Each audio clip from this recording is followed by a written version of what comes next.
we are going to discuss about the quantity of heat energy transferred between the bodies. That is most important for doing the problems in calorimetry. So the objectives here is define the quantity of heat in terms of calorie, kilocalorie and joules. Write and apply the formula for specific heat capacity and solve for gains and losses of heat. Heat is a form of energy. The heat lost by hot iron balls is equal to that gained by the water. So here we are discussing about the heat transferred between the body. One is hot iron balls, another is cool water. When they are dropped, they will come to a final temperature and both will gain the same temperature. That point is called thermal equilibrium. So when two bodies are having same temperature, then they are said to be in thermal equilibrium.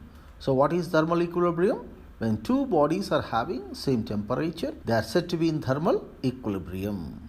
So when hot body is dropped in the cold body, there is a transfer of heat between the bodies and finally they acquire a constant temperature, and that is called thermal equilibrium. Here we are going to define the units of heat. 1 calorie is the quantity of heat required to rise the temperature of 1 gram of water by 1 degree centigrade. To rise the temperature of 1 gram of water through 1 degree centigrade, the heat required is named as 1 calorie. Example, 10 calories of heat will rise a temperature of 10 grams of water by 1 degree centigrade. The SI unit of heat energy. 1 calorie is equal to 4.186 joules or 1 kilocalorie is 4186 joules. The temperature and quantity of heat. Here you see the two figures. The effect of heat on temperature depends on the quantity of matter heated. The same quantity of heat is applied to each mass of water in the figure. The larger mass experiences small increase in the temperature. The mass is 600 grams. The rise is only how much here? 22 degrees centigrade. Whereas you see here in the second case, it's only 200 grams. Therefore, rise is more. That is 30 degrees centigrade. So here, the larger is a mass experiences a small increase in the temperature.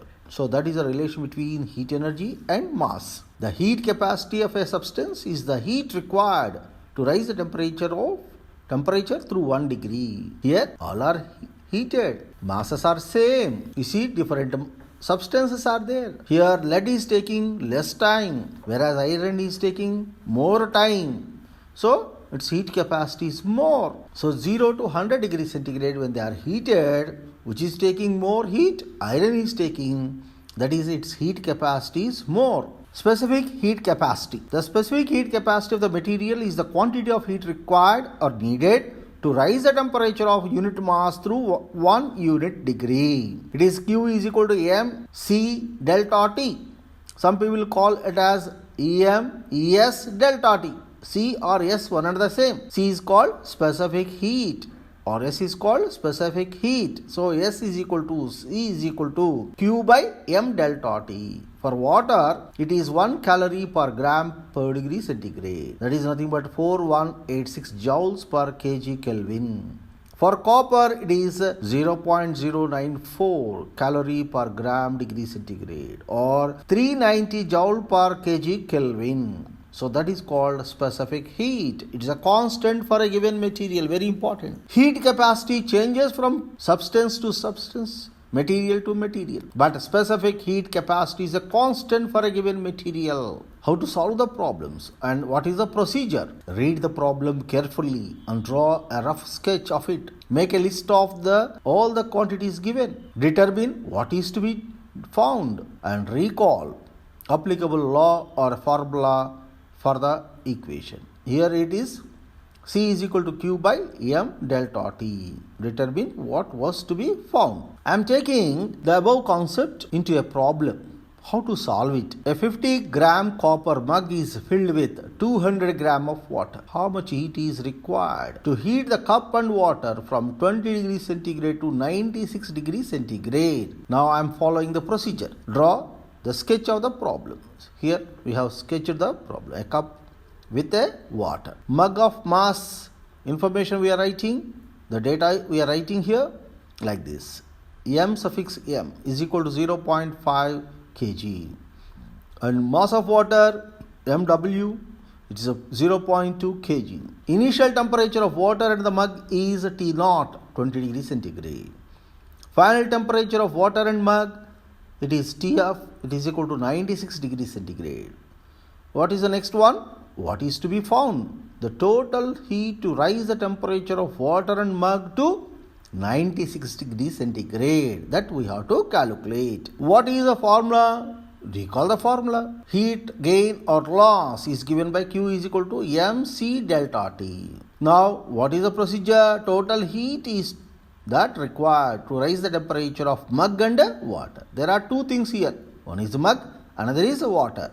Therefore, total heat energy is equal to mass of mug, specific heat of mug, and delta T change of temperature, plus mass of water, specific heat of water, and change of temperature. What are the specific heats given in the problem itself? Please note down that. Here, now write the values in the equations given. Q total is equal to, it is, we are writing here for mug, and here we are writing for water. The sum is your answer. So, we are independently calculating for water. For water, mass is 0.2. Specific heat is 4186. And change of temperature is always high minus low. That is always positive. Here I am writing at the side 96 minus 20, 76 here. That value is equal to how much? This is the one. So, this value is for water. What is for cup? And here for cup, here mass is 0.5. Specific heat here 390.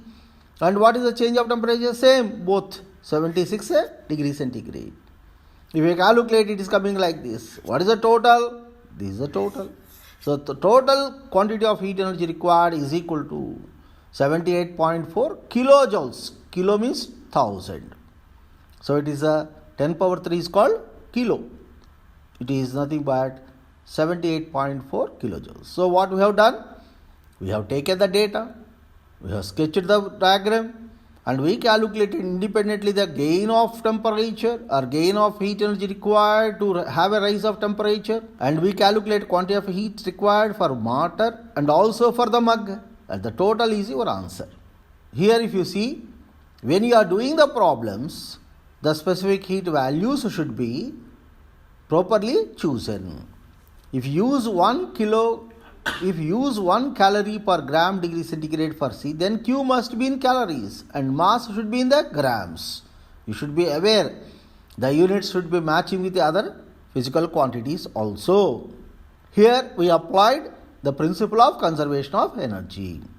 When there is a transfer of heat within the system, the heat lost by hot bodies is equal to heat gained by cool bodies. So, total heat loss is equal to total heat gain. So, when a hot body is dropped in the cold body and all the contents are getting a fixed temperature, a constant temperature, then the system is said to be thermal equilibrium. Then we can write the conservation of energy. By conservation of energy, the total heat loss is equal to total heat gain. That is the principle we applied. We are taking example 2 to understand this concept of it. A handful of copper shots heated to 90 degrees centigrade and dropped into 80 grams of water in an insulated cup at 10 degrees centigrade. If the equilibrium temperature is 18 degrees centigrade, what is the mass of copper dropped? Here I have sketched a diagram. There is a water at 10 degrees centigrade. The lead shots or copper shots, whatever it is 90 degrees centigrade. And we are dropping into it. What is the final temperature? If you see here, what is the final temperature or equilibrium temperature given? It is 18 degrees centigrade. Write the data. And what is the formula? Heat lost by shots is equal to heat gained by water. So, mass of the solid, specific heat of the solid, change of temperature 90 to 18 degrees centigrade, because resultant temperature is 18, is equal to, for water, mass of water, specific heat of water, and change of temperature, it is always higher temperature to low temperature, 18 minus 10 for water. So, if you simplify, you get heat lost by copper shots is equal to heat gained by water. Mass of the solid we have to calculate. The specific heat of copper is given as like this, and change of temperature for copper is 72 degrees centigrade. Mass of water is given in grams, but I converted into kilograms because all other quantities are in SI system. The specific heat of water is 4186. Change of temperature for water from this equation is nothing but 8 degrees centigrade. If you calculate mass of the solid here dropped, if you calculate, it is coming as this much, that is 0.0954 kilograms. That is equal to 95.4 grams of copper. Hot copper should be dropped. So simply thing is that sketch the diagram, write the information and what to be calculated, what is the formula fit for it, and apply the formula with the proper units. So all the physical quantities should be in the same system, then we get correct problem. This is the first method in calorimetry for solving the problems.